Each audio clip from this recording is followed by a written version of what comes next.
by the mainstream media. So the United States is arguably the biggest story about to show you is arguably the biggest story in the world right now, in my opinion, but it's being totally ignored by the mainstream media. So the United States just announced it's getting ready for a war with China and Putin at the same time for a very important reason. Chinese President Xi Jinping and Russian President Vladimir Putin are about to completely alter the international power structure and the monetary system. This is why they're getting ready for war. No other reason. The biggest story in the world happened this week in Moscow, and your mainstream media ignored it. This week, Xi Jinping and Vladimir Putin signed 14 different documents in their face-to-face meeting.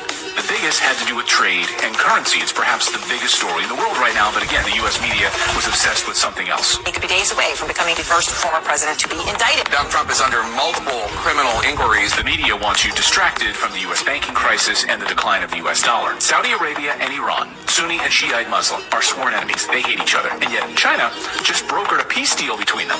Yes, China did that, not the United States. And then this week, Saudi Arabia openly talking about settling their oil trades in the Chinese currency yuan.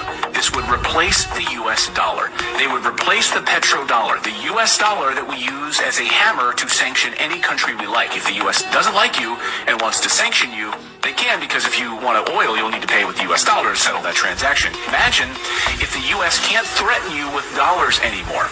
All they have left are weapons, and there's nothing more dangerous than a person losing power. What I'm about to